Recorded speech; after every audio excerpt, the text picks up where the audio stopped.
ಒಂದೊಂದು ಎಕರೆನಲ್ಲಿ 1200 ಗಿಡ ಇರ್ತವೆ, 5-5, 6-6 ಎಕರೆನ ಹಾಳು ಮಾಡಿದಾವೆ. ನಾವು ಫೋನ್ ಮಾಡಿದ್ರೆ ಯಾರ ಹುಡುಗರನ್ನ ಕಳಿಸ್ತಾರೆ, ಅವ್ರ ಹತ್ರ ಒಂದು 70 ಮುಕ್ಕುಯಿ ಅಂತ ಚಾಕಿಲ್ಲ, ಏನು ಇಲ್ಲ.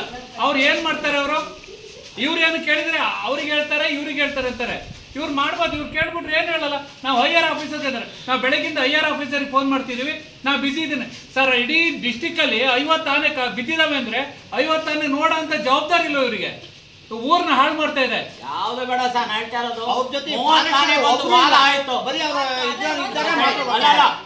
ಆನೆ ಬಂದು ವಾರ ಆಯ್ತು. ಯಾರು ಹೈಯರ್ ಆಫೀಸರ್ ಬಂದು ಏನ್ ಮಾಡಿದ್ದಾರೆ ಕೇಳಿ ಸರ್. 30 ಆನೆ ಬಂದು ಒಂದೊಂದು ಟೋಟಲ್ 10 ಎಕರೆ ತೋಟ ಹಾಳು ಮಾಡಿದ್ದಾರೆ. ಇವ್ರಿಗೆ ಫೋನ್ ಮಾಡಿಲ್ಲ, ತಿಳಿಸಲ್ಲ ಕೇಳಿ. ಇವ್ರು ಹುಡುಗರು ಬರ್ತಾರೆ, ಹೆದರಬೇಡಿ, ಪಟಾಕಿ ಓಡಿಸಬೇಡಿ, ಗಲ ಗಾಬರಿ ಆಗ್ತವೆ, ಸುಮ್ಮನೆ ಬೆಳಿಗ್ಗೆ ಹೋಗ್ತಾರೆ, ಬೆಳಿಗ್ಗೆ ಓಡಿಸ್ತೀವಿ. ಬಾಕಿ ಹೈಯರ್ ಆಫೀಸರ್ ನೋಡಿ ಸರ್, ಈಗ ನೀವೇನಾದ್ರು ಒಂದು ಮರ ಕಡಿದ್ರೆ ಬೆಂಗಳೂರಿಂದ ಬರ್ತಾರೆ ಬೇಕಾರೆ ನೋಡಕ್ಕೆ, ಹಿಡ್ಕೋಕೆ.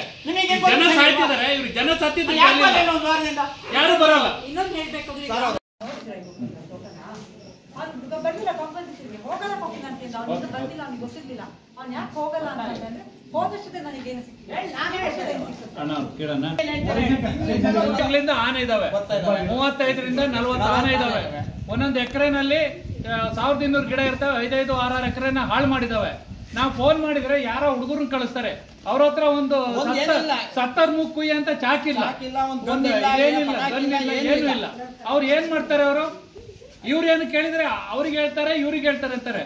ಇವ್ರು ಮಾಡ್ಬೋದು, ಇವ್ರು ಕೇಳ್ಬಿಟ್ರೆ ಏನು ಹೇಳಲ್ಲ. ನಾವು ಹೈಯರ್ ಆಫೀಸರ್ಗೆ ಇದ್ದಾರೆ, ನಾವು ಬೆಳಗಿಂದ ಹೈಯರ್ ಆಫೀಸರ್ಗೆ ಫೋನ್ ಮಾಡ್ತಿದ್ದೀವಿ, ನಾವು ಬಿಸಿ ಇದ್ದೀನಿ ಸರ್. ಇಡೀ ಡಿಸ್ಟಿಕ್ಕಲ್ಲಿ 50 ಆನೆ ಬಿದ್ದಿದ್ದಾವೆ ಅಂದ್ರೆ 50 ಆನೆ ನೋಡೋ ಅಂತ ಜವಾಬ್ದಾರಿ ಇಲ್ಲ ಇವರಿಗೆ. ಊರ್ನ ಹಾಳು ಮಾಡ್ತಾ ಇದೆ. ಯಾವ್ದು ಬೇಡ ಸರ್, ನಡ್ತಾ ಇರೋದು 30 ಆನೆ ಬಂದು ವಾರ ಆಯ್ತು. 30 ಆನೆ ಬಂದು ವಾರ ಆಯ್ತು. ಯಾರು ಹೈಯರ್ ಆಫೀಸರ್ ಬಂದು ಏನ್ ಮಾಡಿದ್ದಾರೆ ಕೇಳಿ ಸರ್. ಟೋಟಲ್ 10 ಎಕರೆ ತೋಟ ಹಾಳು ಮಾಡಿದ್ದಾರೆ. ಇವ್ರಿಗೆ ಫೋನ್ ಮಾಡಿಲ್ಲ, ತಿಳಿಸಲ್ಲ ಕೇಳಿ. ಇವ್ರು ಹುಡುಗರು ಬರ್ತಾರೆ, ಹೆದರಬೇಡಿ, ಪಟಾಕಿ ಓಡಿಸಬೇಡಿ, ಗಲ ಗಾಬರಿ ಆಗ್ತವೆ, ಸುಮ್ಮನೆ ಬೆಳಿಗ್ಗೆ ಹೋಗ್ತಾರೆ, ಬೆಳಿಗ್ಗೆ ಓಡಿಸ್ತೀವಿ. ಬಾಕಿ ಹೈಯರ್ ಆಫೀಸರ್ ಯಾರು ಬಂದರೆ ನೋಡಿ ಸರ್, ಈಗ ನೀವೇನಾದ್ರು ಒಂದು ಮರ ಕಡಿದ್ರೆ ಜನ ಸಾಯ್ತಿದ್ದಾರೆ, ಇವ್ರಿಗೆ ಜನ ಸತ್ತಿದ್ರೆ ಯಾರು ಬರಲ್ಲ. ಇನ್ನೊಂದು ಹೇಳ್ಬೇಕಾದ್ರೆ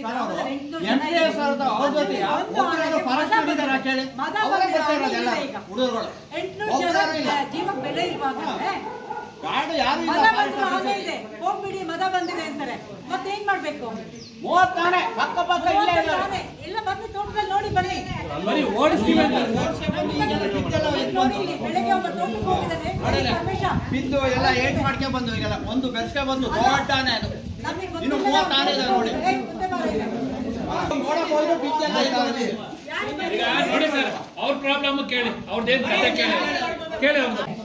ಇದ್ರಲ್ಲಿ ಇರೋದು ನಮ್ದು ನಿಮ್ದು ಸಂಘರ್ಷ, ಆನೆಗಳ ಸಂಘರ್ಷ, ನಮ್ದು ನಿಮ್ದು ಸಂಘರ್ಷ. ಈಗ ಸರ್, ಈಗ ಕೆಲಸ ಮಾಡಿ, ನೀವು ಬಂದು ಕೊಟ್ಟು ಫಾರೆಸ್ಟ್ ಕೊಡಿ, ಬರೋ ಸಾಲ ಮಾಡಿ, ಅದು ಕಾಫಿ ಎಲ್ಲ ಕುಡಿಬೇಕು, ಕೊಡಿ, ನಮ್ಮ ಲೇಬರ್ ಎಲ್ಲ ತಗೊಂಡ್ರೆ ಕೊಡಿ, ಹೋಗಿ ನೀವು ಸಾಯಂಕಾಲ ಏನ್ ಬೇಕಾದ್ರೆ ನಾವು ಕೊಡ್ತೀವಿ. ನೀರು ಬೇಕಾ, ಕರೆಂಟ್ ಬೇಕಾ ಕೊಡ್ತೀವಿ, ಎಲ್ಲ ಸಾಲ ಮಾಡಿ. ನಿಮ್ DCF ಬರ್ತಾರೆ. ಈಗ ಅಲ್ಲಿ ತನಕ ನೀವು ತಾಳ್ಮೆಗೆ ನಿಮ್ಮ ಕೂತ್ಕೊಳ್ಳಿ, ಊಟ ಮಾಡ್ಕೊಳ್ಳಿ, ಬರ್ತಾರೆ. ನೀವು ನಿಮಗೆ ಕರ್ಸಕ್ ಆಗ್ತಲ್ವಾ? ನಾವು ಕರೆಸ್ತಾ ಇದೀವಿ, ಬರ್ತಾರೆ. ನೀವು ಬೇಡ, ನಿಮ್ ಕೈ ನೋಡಿ, ನಿಮ್ಮದು ಸ್ಟ್ಯಾಂಡರ್ಡ್ ಇಲ್ಲ, ಗೊತ್ತಾಗ್ತಿದೆ. ಏನ್ ಮಾಡಕ್ಕೇನಮ್ಮ ನಿಮ್ಗೆ? ತೋಟ ಹಾಳು ಮಾಡೋಕಾನೆ ಅಲ್ವಾ? ಏನ್ ಮಾಡ್ತೀರಾ? ನಿಮ್ದು ಏನ್ ಕೆಲಸ ಗೌರ್ಮೆಂಟ್ದು? ಒಂದ್ ನಿಮಿಷ ಸರ್, ನಿಮ್ ಫಾರೆಸ್ಟ್ ಅಲ್ಲಿ ಆನೆ ತಿನ್ನಂತ ಬಿದಿರು ಬೆಳೆಯಲ್ಲ, ಹಲಸು ಬೆಳೆಯಲ್ಲ, ಬಾಳೆ ಬೆಳೆಯಲ್ಲ, ಹುಲ್ಲು ಬೆಳೆಯಲ್ಲ, ಒಂದು ಕೆರೆ ಇಲ್ಲ. ಆನೆಗಳು ಯಾಕೆ ಬರ್ತವೆ? ನಮ್ಮಲ್ಲಿ ಸಮೃದ್ಧಿ ಎಲ್ಲ ತೆಗೆದಿದೆ. ನಾವು ಒಂದು ಕಾಫಿ ಗಿಡ ಹೋದರೆ 8ರಿಂದ 9 ವರ್ಷ ಬೇಕು. ಏಕೆ? ಒಂದು ಕಾಫಿ ಗಿಡನ ನಾವು ಕಾಫಿ ಕುಯ್ಯೋದ್ರೊಳಗೆ ನಮ್ಗೊಂದು 20-25 ಸಾವಿರ ಖರ್ಚಾಗ್ತದೆ. ಅದನ್ನು ಇವರು ಬರೀ 30 ರೂಪಾಯಿ ಕೊಡ್ತಾರೆ, ಅದು ಪೀನಟ್ ನಮಗೆ ಅವ್ರು ಕೊಡೋದು. ಅದೇನು ನಮಗೆ ಕಂಪನ್ಸೇಷನ್ ಬೇಡ, ನಮಗೆ ಪರ್ಮನೆಂಟಾಗಿ ಟ್ರಾನ್ಸ್ಲೊಕೇಶನ್ ಆಗಬೇಕು. ಇಲ್ಲಿಂದ ಆನೆಗಳು ಇಲ್ಲಿಂದ ಹೋಗಲೇಬೇಕು. ಇವ್ರು ಏನು ಮಾಡ್ತಾರೆ, ಹೈಯರ್ ಆಫೀಸರ್ಗಳು ಕೂತ್ಕೊಂಡು ಫೋನ್ ಮಾಡ್ತಾರೆ, ನೀನು ಒಬ್ಬರು ಬನ್ನಿ. ಈಗ ನೋಡಿ, ಅವ್ರು 3 ಜನ ಬಂದರೆ, ಇವ್ರು 3 ಜನ ಕೇಳ್ಕೊಂಡು ಹೋಯ್ತು. ಇದಕ್ಕೆ 2 ನಿಮ್ಗೆ ಉದಾಹರಣೆ ಕೇಳ್ತೀನಿ. ಕೈ ಮರದಲ್ಲಿ ಒಂದ್ಸರಿ ಆಯಿತು, ಮತ್ತು ಗರ್ಜಲ್ಲಿ ಒಂದ್ಸರಿ ಆಯಿತು. ನಾನೇ ಹೋಗಿದ್ದೆ, ಎಲ್ಲ ಕೂತ್ಕೊಂಡು ಹೇಳಿದ್ರು, ಸರ್ ನಿಮ್ಗೆ ಇನ್ನು 6 ತಿಂಗಳಲ್ಲಿ ಒಂದು ಆನೆ ಇಲ್ದಂಗೆ ಮಾಡ್ತೀವಿ, ಇದೊಂದು ಸೆಟ್ಲ್ ಮಾಡ್ತೀವಿ ಸರ್, ಹಂಗೆ ಹಿಂಗೆ ಅಂದರು. DC ಬಂದರು, AC ಬಂದರು, CCF ಬಂದರು, ಎಲ್ಲ ಸೇರ್ಕೊಂಡ್ರು. ಅವನಿಗೆ ಕಂಪನ್ಸೇಷನ್ ಕೊಟ್ಟರು, ಹೋದ ಗರ್ಜಲ್ ಕೊಟ್ಟರು, ಹೋದ. ಮತ್ತೆ ಆನೆ ಶುರು ಆಯ್ತು. ಇವ್ರು ತಿರುಗು ನೋಡ್ಲಿಲ್ಲ ಆನೆನ. ಇವ್ರು ಹೇಳಿದ್ಕೆ ಬೆಲೆ ಇಲ್ವಾ ಸರ್ ಇವ್ರಿಗೆ? ಈ ಮನುಷ್ಯ ಈಗ ಹೆಚ್ಚು ಕಡಿಮೆ ಒಂದು 150 ಜನ ಸತ್ತೋಗಿದ್ದಾರೆ. ಆನೆ ಸತ್ತಿದ್ದಕ್ಕೆ ಬೆಲೆ ಇಲ್ವಾ ಸರ್? ಸತ್ತಿದ್ದಕ್ಕೆ ಬೆಲೆ ಇಲ್ವಾ ಹೇಳಿ? ಈಗ ನಾವೇನು ಸರ್, ಒಂದು ಮರ ಏನಾರ ನಂದಿ ಮರ ನಮ್ಮ ಮನೆಗೆ ಬೇಕು ಅಂತ ಕಡಿಯಕ್ಕೆ ಹೋದ್ರೆ ಕಡ್ದು 2 ಪೀಸ್ ಮಾಡಿದ ತಕ್ಷಣ ಫಾರೆಸ್ಟ್ನವ್ರು ಎಲ್ಲ ಹುಡುಕೆ ಬರ್ತಾರೆ ಮನೆ ಬಾಗಿಲಿಗೆ. ಆನೆಗಳು ಲೂಟಿ ಆದಾಗ ಒಬ್ರು ಬಂದಿಲ್ಲ, ಚೇತನ್ ಸರ್ ಆಯ್ತು ಬಂದು ನೋಡಿದಾರ ಸರ್ ಯಾರು? ಈಗ ನಾನಾರ ಒಂದು ಮರ 2 ಮರ ನಮ್ಮ ಮನೆಗೆ ಬೇಕು ಅಂತ ಕಡ್ಕೊಬಿಟ್ರೆ ಫಾರೆಸ್ಟ್ನಲ್ಲಿ ಬೆಳಗ್ಗೆ ಬಂದಾಯ್ತು. ಆನೆಗಳು ಬಿಡುತ್ತಿದ್ದಾರೆ. ಬೀಟಾ ಮಾಡೋದು ಮತ್ತು ಭುವನೇಶ್ವರಿ, ಗೋಲ್ಡ್ ಬೆಟ್ ಎಲ್ಲ ಇಲ್ಲೇ ಇದ್ದಾರೆ. ಅಂದಾಜು ಒಂದು 30ರಿಂದ 34 ಆನೆ ಇದೆ. ಇವರು ಎಷ್ಟೊತ್ತಿದ್ದಾರೆ ಇವರು. ಮತ್ತು ಇಲ್ಲೇ ಸಾರ್ವಜನಿಕರು ಮತ್ತು ಪ್ಲಾಂಟೇಶನ್ ಓನರ್ಸು ಇಲ್ಲಿ ತುಂಬ ಡ್ಯಾಮೇಜ್ ಮಾಡ್ತಿದ್ದಾರೆ. ಸ್ವಲ್ಪ ಸ್ಥಳ ಪರಿಶೀಲಿಸಿ ಪರ್ಮನೆಂಟ್ ಸೊಲ್ಯೂಷನ್ಗೆ ಈ ಮಟ್ಟಿಗೆ ನಾವು ETF ತಂಡ, ETF, DRF ಮತ್ತು RFSF ಇಲ್ಲೇ ಇದೆ. ETFಗೆ ಕಮ್ಯುನಿಕೇಷನ್ ಮಾಡ್ತಿದ್ದೀವಿ, ಎಲ್ಲ ಆನೆ ಮೂವ್ಮೆಂಟ್ ಮಾಡ್ತಿದ್ದಾರೆ, ಯಾವ ರೋಡ್ಗಳಿದ್ದಾವೆ, ಆಮೇಲೆ ಎಲ್ಲ ರೋಡ್ ಹಾಕ್ತಿದ್ದಾರೆ, ರೋಡ್ಗೆ ಕಮ್ಯುನಿಕೇಷನ್ ಮಾಡ್ತೀವಿ, ವಾಟ್ಸಪ್ ಗ್ರೂಪಲ್ಲಿ ಹೇಳ್ತಿದ್ದೀವಿ. ಪ್ಲಸ್ ಅಂದರೆ ನಾವೇ ಅನೌನ್ಸ್ಮೆಂಟ್ ಮಾಡ್ತಿದ್ದೀವಿ. ಬೆಳಗ್ಗೆ ರಾತ್ರಿ ಒಂದು ಟೀಮ್ ಇರುತ್ತೆ, ಬೆಳಗ್ಗೆ ಒಂದು ಟೀಮ್ ಇರುತ್ತೆ, ಅನೌನ್ಸ್ಮೆಂಟ್ ಮಾಡ್ತಿದ್ವಿ. ಈ ಕ್ರಾಪ್ ಏನೋ ಡ್ಯಾಮೇಜ್ ಆಯಿತು ಅಂದರೆ ನಮಗೆ ರೆಗ್ಯುಲರ್ ಟೀಮಿಗೆ ಕಮ್ಯುನಿಕೇಷನ್ ಅವ್ರ ಹತ್ರ ಅರ್ಜಿ ಪಡ್ಕೊಂಡು ಅಲ್ಲೇ ಸ್ಥಳದಲ್ಲೇ ಅರ್ಜಿ ಪಡ್ಕೊಂಡು ಡಾಕ್ಯುಮೆಂಟ್ ಅವರಲ್ಲಿ ಕೊಡ್ತಾರೆ. ಅದಕ್ಕೆ ಸ್ಥಳ ಪರಿಶೀಲಿಸಿ ಅಲ್ಲೇ ಆನ್ಲೈನಲ್ಲಿ ಈ ಪರಿಹಾರ ಅಂತ ಇದೆ ಅದರ ಅಪ್ಡೇಟ್ ಮಾಡ್ತಿದ್ವಿ ಇಲ್ಲಿವರೆಗೂ.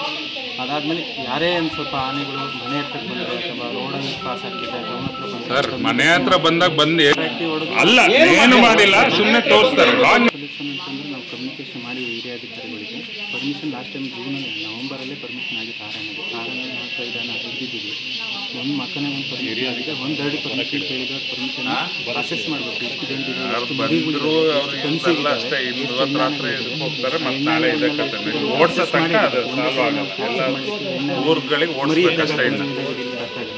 ಕಮ್ಯುನಿಕೇಷನ್ ಮಾಡಿದ್ವಿ. ಪರ್ಮಿಷನ್ ಬಂದಮೇಲೆ ನಾವು ಹಿರಿಯ ಬರ್ತವೆ ಹೋಗ್ತವೆ. ಒಂದೊಂದ್ಸರಿ ಬಂದರೆ ಒಂದೊಂದು ತೋಟದಲ್ಲಿ 5 ಎಕರೆ 10 ಎಕರೆ ಎಲ್ಲನೂ ಲಾಸ್ ಮಾಡಿ ಹೋಗ್ತವೆ.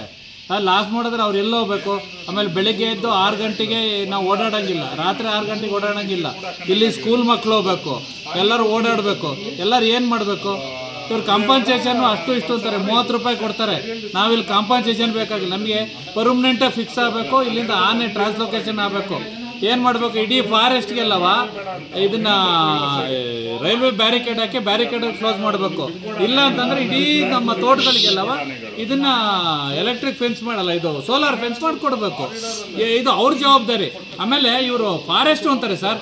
ಆನೆಗಳು ಯಾಕೆ ಬರ್ತಿದ್ದಾವೆ ಅಂತ ಫಸ್ಟು ಫಾರೆಸ್ಟವ್ರು ಥಿಂಕ್ ಮಾಡಬೇಕು. ಆನೆಗಳು ಯಾಕೆ ಬರ್ತವೆ ಅಂದರೆ ಅವ್ರು ತಿನ್ನಕ್ಕೆ ಅನ್ನಿಲ್ಲ.